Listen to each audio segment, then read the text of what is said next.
Today we're going to, everyone knows why to give feedback. We've talked about that. So today we're going to talk about how we're giving the feedback to the residents. And again, I have no disclosures.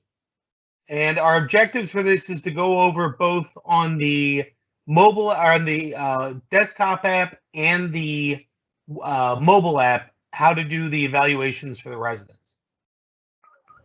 So everyone now should have received an email from GME giving them their login information for New Innovations.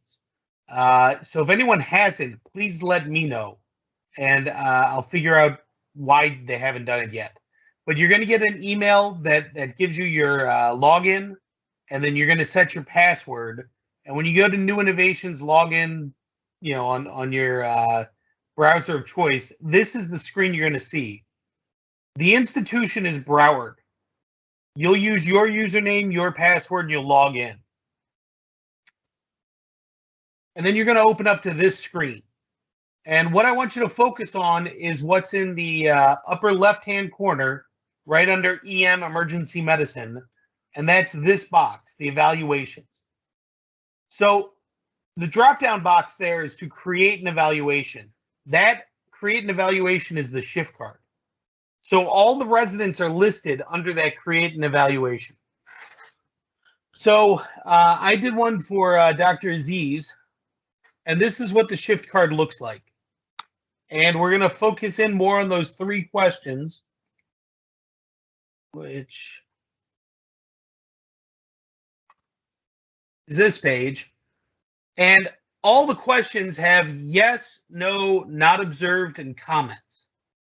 So I want you to understand something. There's what are called milestones that we evaluate our residents on, and these are assigned by the ACGME, reviewed by the Resident Review Committee. Milestones 2.0 just came out, and within every milestone, there's subset questions.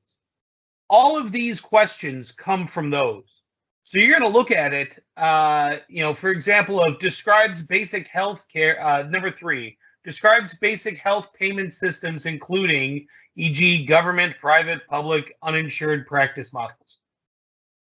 I'm going to guess on any given shift you did not discuss this with the resident.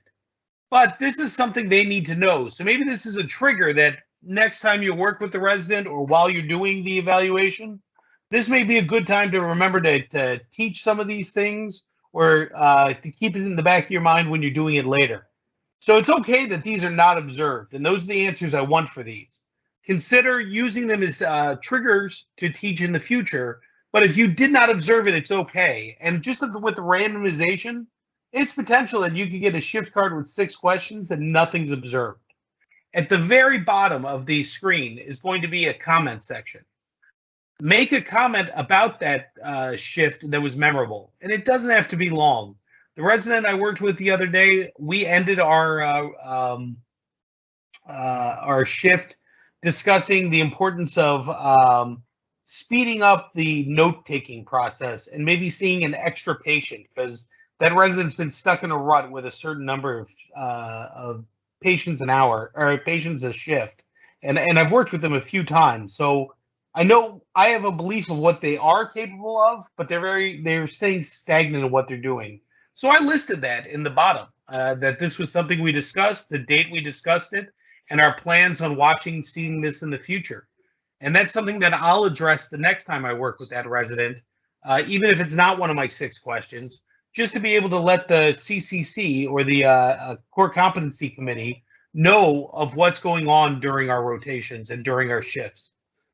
So, you use these cards to give some good information. All these questions, as silly as they may seem, are tied to the residents' progression along, and the Core Competency Committee are going to look at all of these on a biannual basis to see how the residents are progressing through their training. So your argument might be, I don't want to log in every time. And, it doesn't take long to log in. It's easy to, in my opinion, it's easy to log in on that computer, pop in the information, get in, log off when you're done. But that's fine. We have another option, and that's to go to the phone. So when you look at the main site, way over on the right, there's this information about the mobile app and mobile web. I'm a iPhone user, so I went to the iStore or App Store, and this is what it looks like.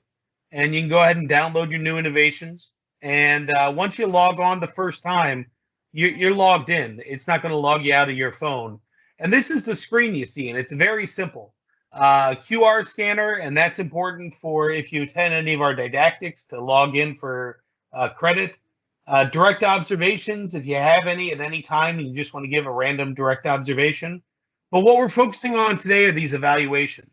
So you touch that button, and this is going to pop up, the evaluations, and it's going to be the names of all the residents. So again, we're working with Dr. Aziz today. So we touch on that, and boom, your shift card's done.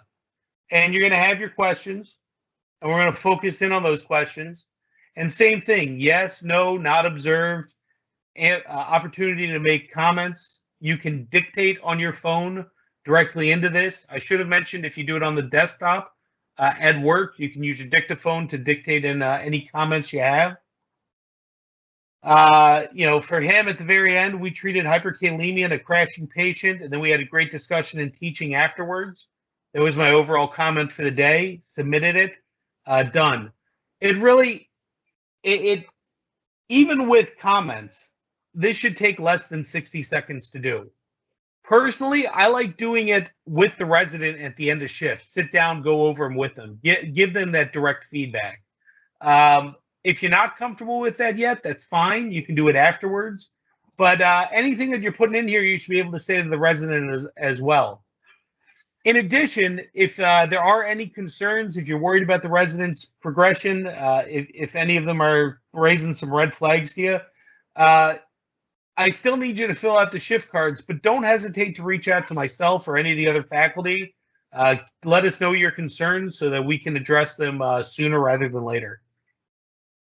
So with that, I'll ask if there's any questions.